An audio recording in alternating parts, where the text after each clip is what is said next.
You're 3 minutes into a conversation, and it's going fine. Then there's a pause, and your mind just shuts off.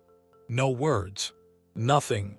You smile, say something about the weather, and watch the energy drain right out of the room. If that's happened to you, here's something worth knowing first. This isn't who you are. It's not some flaw in your personality. It's a mechanical glitch in how you're holding the conversation, and glitches can be fixed. Picture this. You're at a friend's birthday dinner, sitting next to someone you've just met. You ask where they're from. They answer. You ask what they do for work. They answer. You ask if they like it. They answer.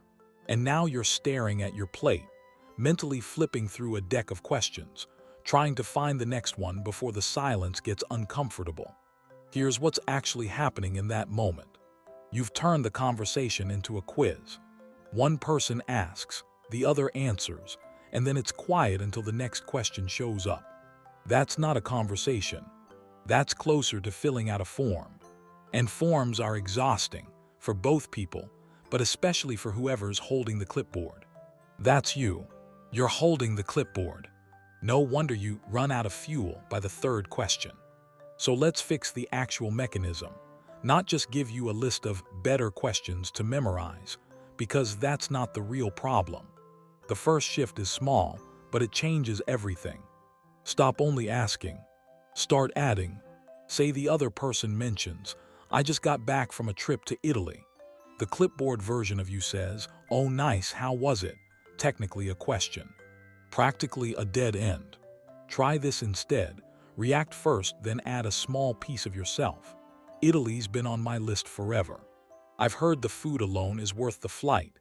Now you've handed them something. They can agree with you, disagree with you, or run off with a story about the food. You've opened a door instead of holding up another flashcard. A good conversation works like a trade. Both people are putting something on the table. It stops working the moment one person is just collecting answers. Now here's the part that actually solves the my brain goes blank feeling for good. It's a simple idea called threading. Almost everything a person tells you contains more than one thing you could talk about next. They just handed it to you without realizing it. Say someone tells you, yeah, I couldn't come to the game last weekend. I was helping my cousin paint her new apartment. That single sentence just gave you several directions. The cousin, the new apartment, the painting, or simply what's been keeping them busy lately. Any one of those keeps things going. So your brain isn't actually running out of material. Most of the time, it's running out of attention, because while they were talking, you were quietly preparing your next question instead of catching the threads they were already giving you. Quick pause if this is actually useful to you. Hitting subscribe helps more people see it. That's the only ask. Moving on, here's the deeper layer behind all this, and it might sting a little. A sociologist named Charles Derber, who taught at Boston College, wrote a book called The Pursuit of Attention. In it, he names something he calls conversational narcissism, and once you notice it, it's hard to stop noticing it. He explains that there are two basic ways to respond to someone. A support response keeps the attention on them. Something like, wait, why'd she decide to move apartments? A shift response pulls the attention back onto you.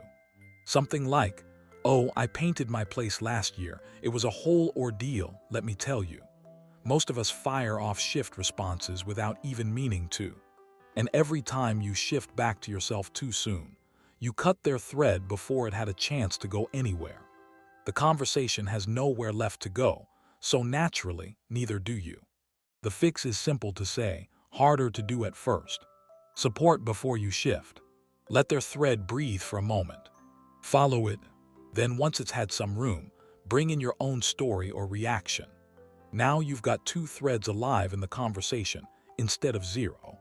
This isn't about disappearing into the other person and never talking about yourself. It's about not cutting the conversation off at the root before it's had a chance to grow. Here's something you can try this week. No app, no planning required.